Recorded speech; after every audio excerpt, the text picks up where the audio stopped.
Alright, so some of you may have seen a couple of the holiday videos I did last year where I used these window gel clings in resin, epoxy resin. Well, and you know that can yield some pretty cool results. But I came up with an interesting theory on another way I can use these window clings with Resincrete, actually, or really any eco resin. So what I've got here is this this stepping stone mold, and I've essentially just taken these Halloween window gel cling thingies and I've stuck them on here. So the idea is going to be these won't stay inside the Resincrete. These are basically acting as an extension of the mold, if that makes any sense. So once I pour the Resincrete on here, I'll be able to peel these out, and then there will be a cavity there. I'm going to fill that cavity with colored Resincrete. So as you can see, I've already done the eyes. I did those first because they're going to be white. But as you can see, that already turned out pretty cool. So I'm going to take those out and fill them in. So essentially what I'm going to do is I'm going to make the whole mass of the thing.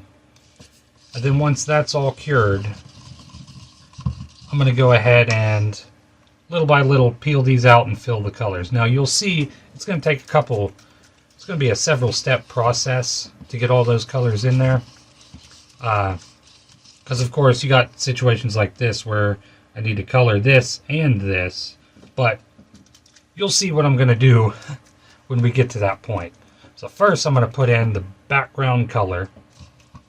And I'm probably going to pour this in, I'm definitely going to pour this in 2 stages. I think I'm just going to use purple on the main background, and then I'm going to probably finish it off, thicken up the back a little bit with maybe black or something.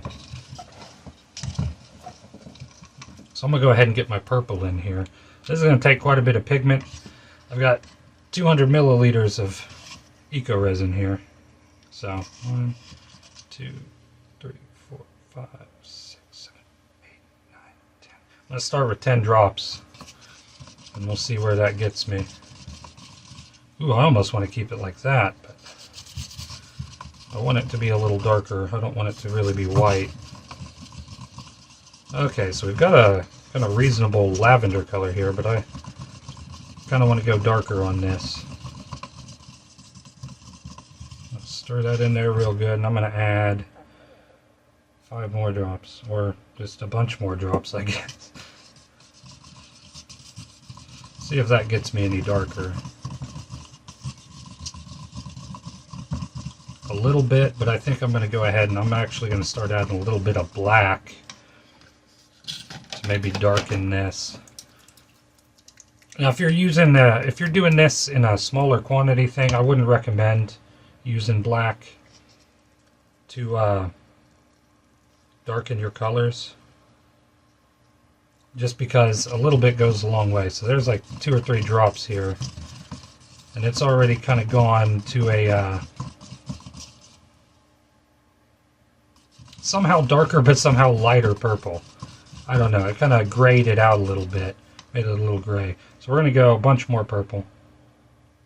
Hopefully I don't end up making this thing flash cure. Yikes.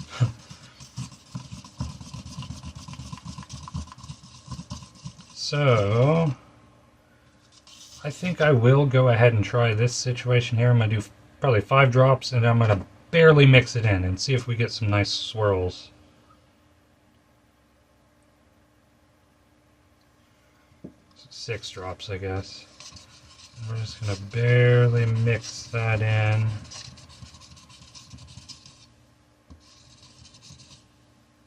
Right. So now I'm going to go ahead and pour this. And I'm just pouring over the whole shebang-a-bang. Ooh, I hope it cures like that. It probably won't, but that looks really cool. I'm not entirely sure how much this stepping stone mold is going to hold, But this was 200 milliliters. And it's probably not even a quarter of the way full. So it's probably like probably a whole liter is about what this thing takes. I'm not going to fill it then. If that's going to be the case, I'm probably going to only, I'll do another 200 mils on top of this, probably black or something. And yeah, we'll go from there, because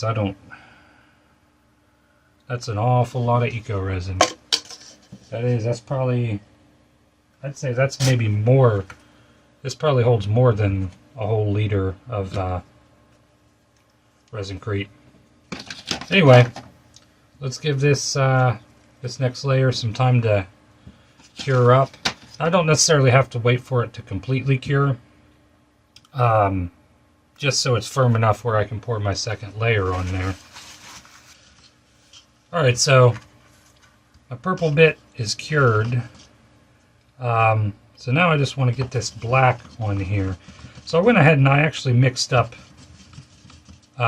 300 mils of eco resin this time, because I don't think 200 was going to be enough. I want this to get at least halfway through as thick as the mold. So I'm going to go ahead and pour this in. Well, let me mix this up a little more.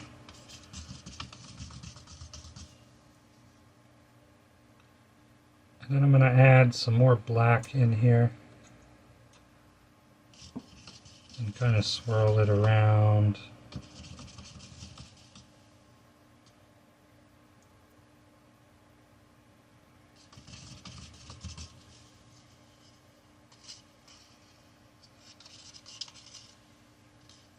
And I'm just going to go ahead and pour. I made this quite watery. Hopefully that won't be a problem. Hopefully it'll just take longer to cure. But I'm gonna see.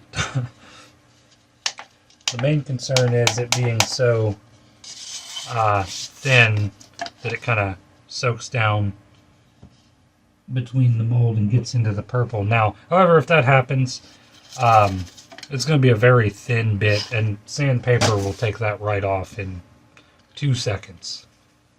Anyway, so we're going to let this sit and cure.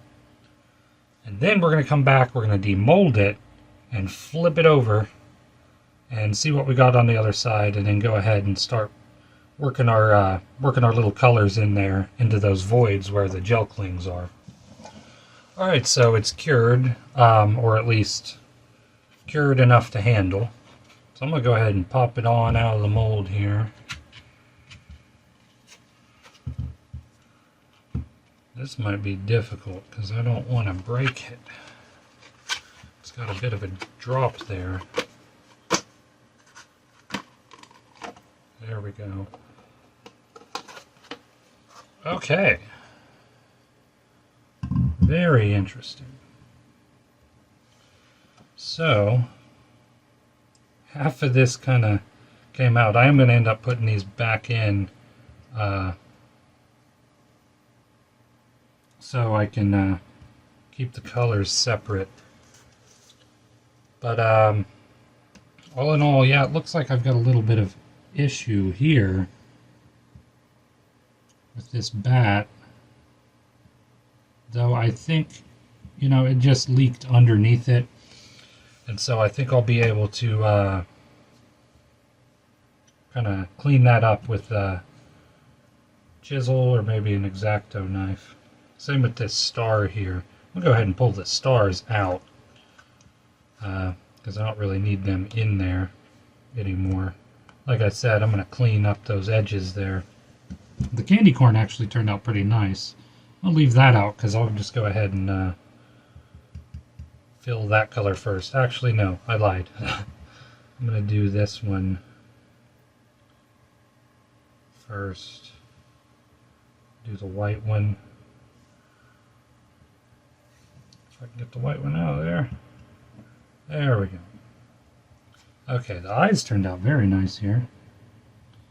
But I am going to go ahead and put our pumpkin and our cat faces back in here, because I want to fill in the little face details of each one.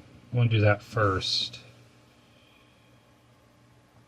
Actually, I think I got that. I'll do it this way. Yeah.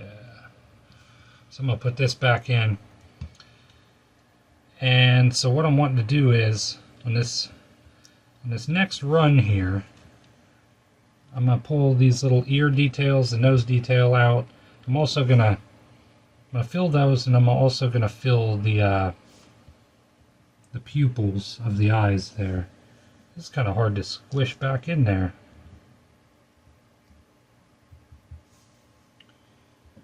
Okay. Let's get our pumpkin back in here. This may very well turn out very nice. Or it could turn out really ugly. Either way. Now, like I was saying, with these here where it kind of went under, I can probably get away with leaving it like that, and filling the holes, and just sanding the top. I'm going to have to sand it anyway, I'm sure. The only problem with that is I'm not 100% sure how far it sunk under. Now, like with the stars, I know it's going to be fine doing it like that probably. But with the bats, this wing here, I'm not sure what's going on. If this lifted up and floated inside there or what. So I don't know how thick this little bit here is. I'm hoping that doesn't end up being a problem. But we'll see. So again, I'm going to go ahead, peel these eyeballs and stuff out. I may have to cut them. But I'm going to go ahead and remove these. Once they're removed, I'll mix up some more eco resin and start filling these little holes here. Alright, so I cleared those eyes and everything out. I also went ahead and went through and cleaned up all my edges here so I can be certain that these are going to be good, and I think they're going to be good. That bat turned out to be fine. So yeah, I'm going to go ahead and start filling in everything I can. Now it's going to take 2 more runs because I need to get, you know, the pumpkin and then the rest of that guy after this run cures. And then I need to go ahead and get the cat's head there once all of these little bits have cured too. So first thing I'm going to do is take some of this white, just plain white. Actually, I'm going to do this. So I'm going to pour this in here before I mix my colors in. I'm going to take some white and just go ahead and get this top of the almost said the F word, I don't know why. Get the top of the candy corn there. Get the top of the effing candy corn colored in. Yeah, I use a lot of profanity in my private life, so it's quite hard to censor myself for these videos, but I try. Get this white filled in nicely. A little bit of spillage onto here is okay, because again, I'm gonna more likely than not, I'm gonna have to sand the whole thing, obviously. And once you sand the whole thing, it takes off that, you know, top layer, and you can really make it look good by taking that top layer off, because you get all these little overflows and everything on the top layer, but underneath your borders are all pretty good. So I'm going to go ahead and get the black things filled in here.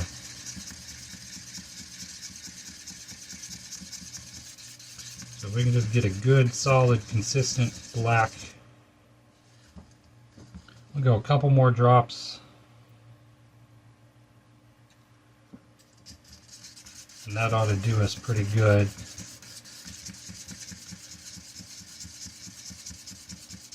Now,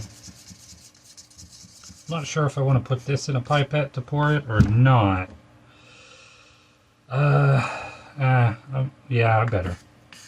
At least for the small, little bitty areas, we'll do that. The bats and maybe the mouth and the tail there, I might not need to do that. I'm going to get 2 of these going at once here so I can really get it in there. Get them eyes and nose and everything.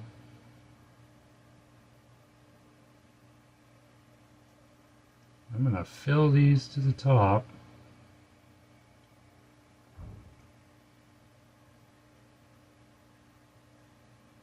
I'm really excited to see how this comes out. I think it's going to be really cool. This eye might be a little wonky when it comes, well, maybe not. Now the cool thing is here, if it leaks under this, totally fine. That's going to be covered with my orange here. So that's not a problem at all. Let's go ahead and get our tail filled in. This might be a bit much for these little pipettes, but I'm going to try it. So I'm just going to pour this right out of the cup into the pumpkin.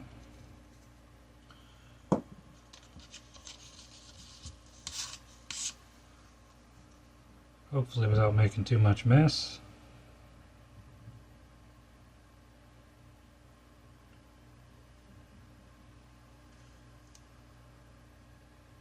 Again, if I spill some I can sand it off, but I'd rather just try to be as precise as I can. And that's filling in beautifully. Perhaps, maybe, get in there. I kind of want to try to not necessarily overfill this, but fill it very full.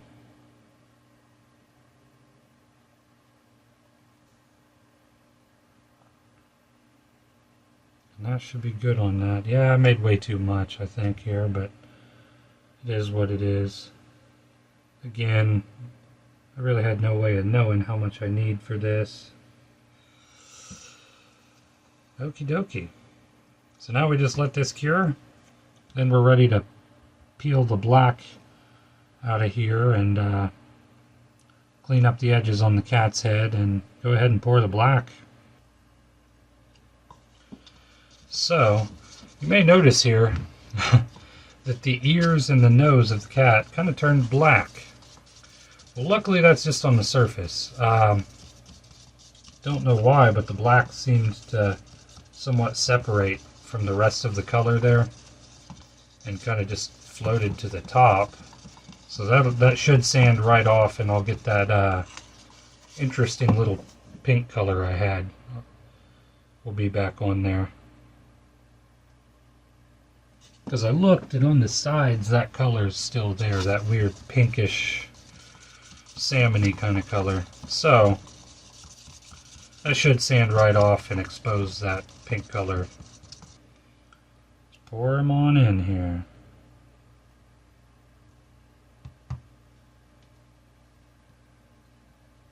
Carefully.